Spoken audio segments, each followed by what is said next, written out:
If you've got a small amount of concrete to break out, you might get away with one of these, but if you've got a large amount, I would definitely suggest one of these.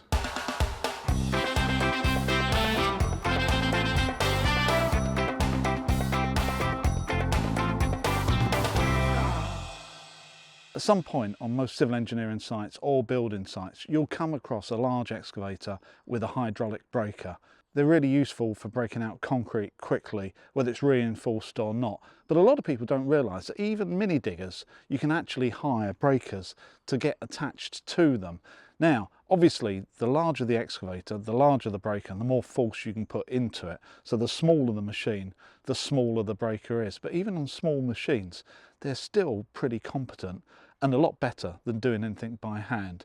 This is a 1.5 ton excavator, and breakers you can get fitted to even smaller machines like the small 1 ton versions that end up going through your garden gate, as long as they're piped up for the auxiliary hydraulics. That's what it runs on. It runs on hydraulic fluid, so it's got to be piped up. If it's not piped up, it's not going to take a breaker. Now let's talk a little bit before we go any further about mini excavators. Now, if you're on site or you're using an excavator for business, you're going to have to be qualified. That's like the CSCS scheme with your plant competency or your NPAWS scheme to prove that you've got the right competency to drive a machine like this. But ironically, on your own land, i.e. in your back garden, you need no qualifications at all, not even a driving licence. Having said that, just because you can hire a machine without any qualifications doesn't mean to say that it's safe. These sort of machines are very capable of digging a big hole in a small amount of time and ending up with you and the machine in the hole 5 minutes later. So it's inherently unstable, unlike the cars and the roads that we drive on. Very quickly you can find yourself falling over, tipping this thing over, or going down a hole. So a little bit of advice. Yes, you can hire them, but if you're not confident and you don't start slowly, I would advise you maybe going on a course or just paying someone else to do it. Anyway, back to the main subject, which is breaking concrete with a machine-fitted breaker. Obviously, they get fitted at the end of the arm instead of a bucket. So you take the bucket off and then fit the breaker, which we'll have a look at in a minute. Then they get plumbed into the hydraulics. Something like this, which is quite a small one, is 70 kilograms, so they're all pretty heavy and quite beefy. But there's some really good advantages of breaking concrete with something like this. First of all, it's hugely powerful. Not just the breaker has a lot of power in it, but you've also got a lot of weight pushing against it. And if you've ever broken concrete, you realise you not only need the machine that's got the power to do it, but you have to put weight into it.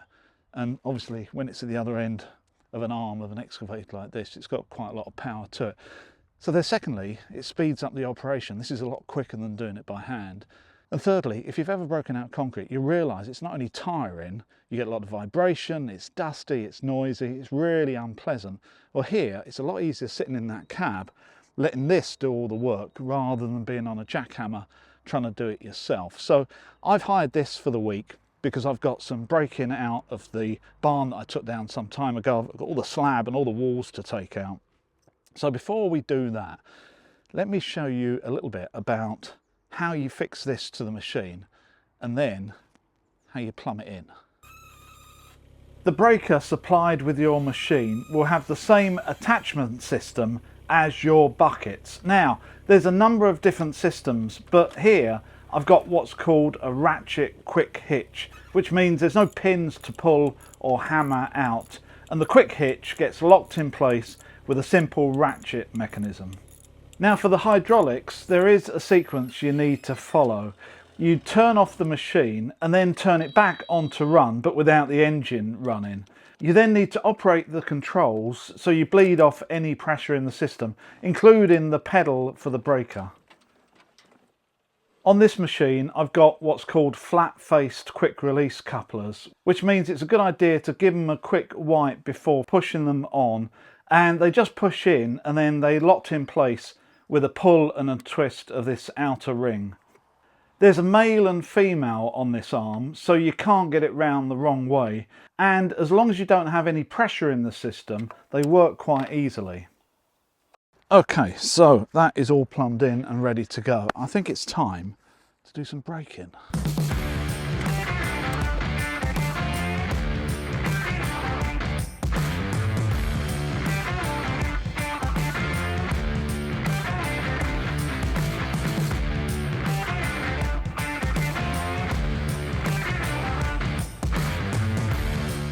Before I get to work on my slab and walls, I've got this fallen tree trunk to move and get out the way, which I'll cut up later.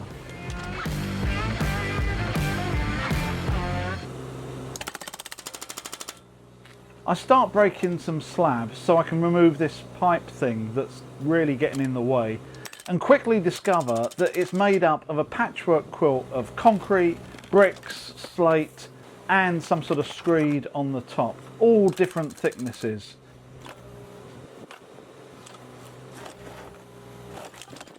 And although it looks like it's breaking up easily, what I've done in the last 30 seconds with this machine would have taken me maybe 30 minutes with a reasonable sized jackhammer. The machine really does make easy work of it.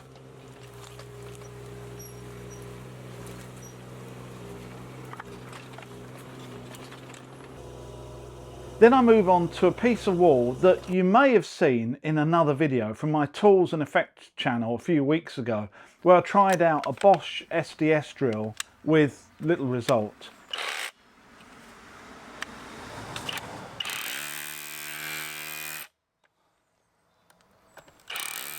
I know this is a small drill with only a couple of joules of power, but I got absolutely nowhere on this wall. This is made out of old hard concrete.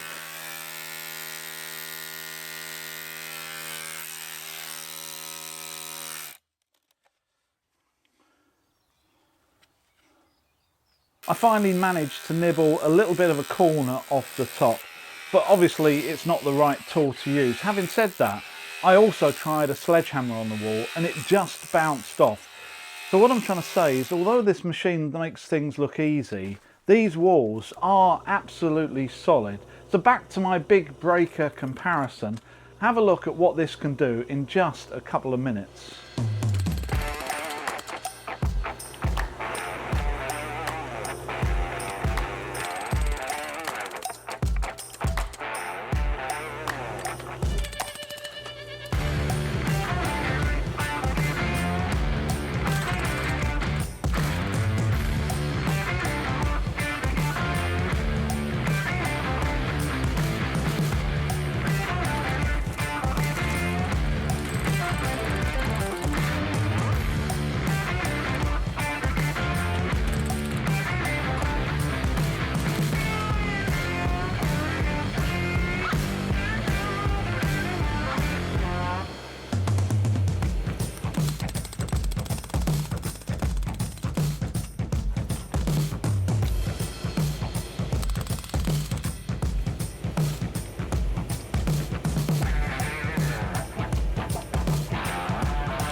One thing that I haven't mentioned so far is PPE, and I'm wearing ear protection in the form of earbuds, which are noise cancelling. I'm just listening to the radio as well. This is quite a noisy activity.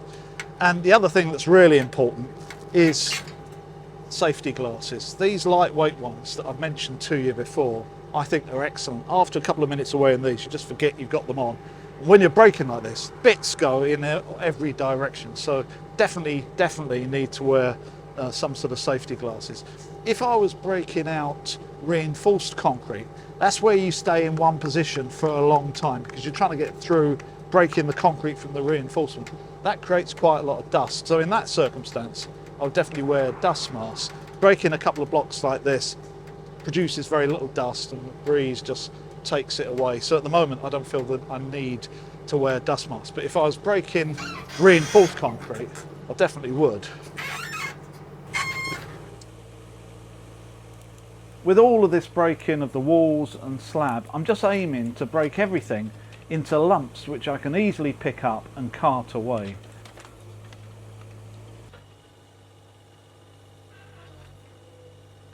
It's amazing how quickly unreinforced concrete like this breaks up and how quickly you start operating this machine without even thinking about what inputs you need to put in. For some reason, after a bit, it just seems to happen. If you need to remove a slab or walls in your garden, as well as breaking them down, you also need to think about how you're going to cart away all the rubble, which can be just as painful.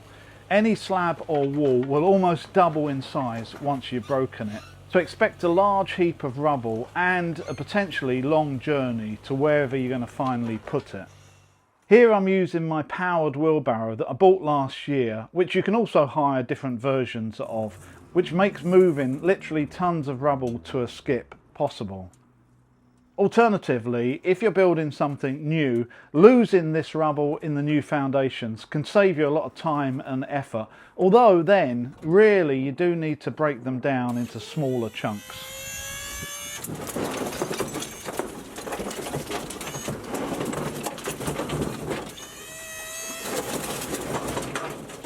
The other thing I've found is that inevitably you end up with small bits of concrete mixed up with earth, which I don't really want to get rid of at the moment. So some material I sieve with this homemade sieve that I made a couple of years ago. This works reasonably well, but if I was putting a lot of material through this, I would definitely fit some type of motor that would vibrate and speed this whole process up.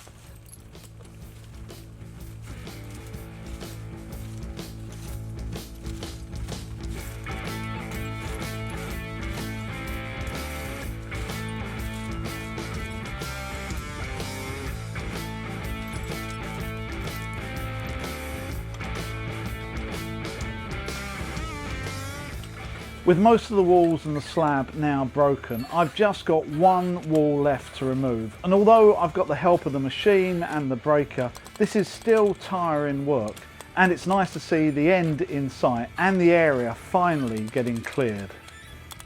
Cost wise, the hire charges that I've just paid for this is £190 plus VAT for the machine for the week and £135 plus VAT for the breaker. On top of that, there's also insurance that they charge at 20%, which for this is £65, plus a delivery stroke pickup charge of £20 each way. So not cheap, but also not so expensive that it stops you hiring and saving many days of manual labour on a jackhammer. If I wasn't using this machine for other jobs around the garden, I could have potentially just hired it for a day, and I think I would have easily been able to break out everything that I wanted to and save a chunk of money hiring the machine and breaker on a daily rate rather than a weekly rental. With all the breaking done, I'm now finished with this breaker, so this is being off hired, although I'm going to keep the machine for another week.